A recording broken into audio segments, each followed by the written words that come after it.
صدقني ما هتدوق حاجه. بقول لك مش هتدوق. العيال راحوا عند امي النهارده وجوزي بقى بيبص لي، قلت له لا ما تبصليش وما تفكرش، مش طبخه حاجه النهارده. ايه مفيش رحمه؟ مفيش انسانيه؟ ده حتى الجو حر.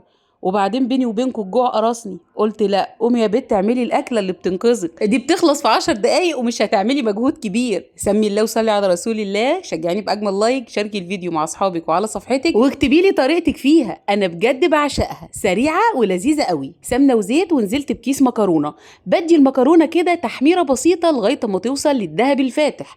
اوعي تغمقيه عشان طعمها بيبقى وحش قوي لو غمقت في التحمير او بتمرر، واحنا لسه هنحط عليها باقي الاضافات. وهنا بقى عندي ربع كيلو لحمه انا فرماها، دي على فكره اللحمه السليمه بجيبها وافرمها، بحب عيالي يستفيدوا منها لان عندي التوأم الصغيرين ما بيحبوش ياكلوا اللحمه قطع، يعني لو شافوا اللحمه بيرفضوا ياكلوها، فبحب ان انا افرمها دايما واحطها لهم في الاكلات. فطلعت كيس كده ربع كيلو ونزلت بيه على المكرونه على طول.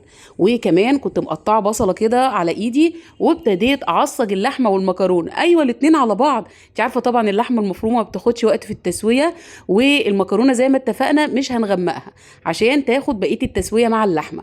دلوقتي بقى بعد ما اللحمه اتشوحت شويه وبيضت كده، نزلت بطماطمتين وقرن فلفل رومي وهبتدي اقلب كله مع بعضه. بصوا اسهل واسرع والذ مكرونه جاريه في الدنيا.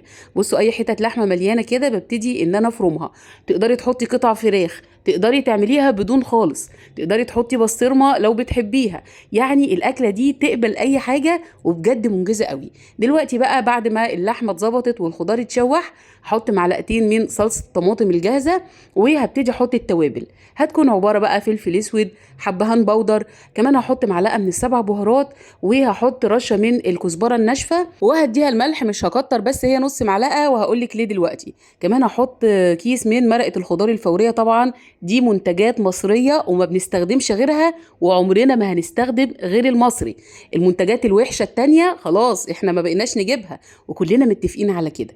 عملت ايه بقى؟ نزلت بالميه المغليه يعني فوق مستوى المكرونه على طول، وبدوق الملح كده انا عايزاها دلع شويه، وغطيت عليها وعلى نار وسط سبتها لغايه اما استوت بالشكل ده.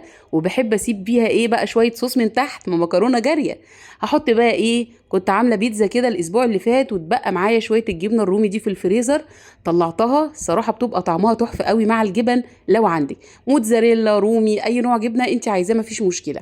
حطيت بقى الجبنه الرومي فوق الوش وغطيت تاني وسبتها كده لغايه اما تسيح فوقها. ايه الجمال والريحه التحفه دي! طبعا اول ما الريحه اشتغلت لقيت ايه، الاستاذ جوزي جاي على طول، ايوه هو يشم ويجي على طول. ايه ده، مش كنت رحت عند امي مع العيال؟ كنت ريحت لي النهارده وكلت من عندها احلى اكل. بصوا بقى يا جماعه، المكرونه خطيره لازم تجربوها، سريعه، اكله منجزه في الصيف وكمان بتدفي في الشتاء، يعني المكرونه صيف وشتاء شغاله. بصوا بقى الجبنه الرومي كده سايحه في النص، او لو عندك موتزاريلا. وهنا بقى الخناقه اشتغلت، لازم يدوق. طب اصبر طيب احط في الاطباق وانا هجيب لك لغايه عندك، لا مفيش فايده. وعلى راي المثل، جنازه بطار ولا قعده الراجل في الدار، ولا انتوا ايه رايكم؟ اكتبوا لي كده، جنازه بطار ولا راجل في الدار؟ اكيد طبعا بهزر، بس مفيش راجل الا مجنن مراته الصراحه يا جماعه، احنا مظلومين مظلومين قوي.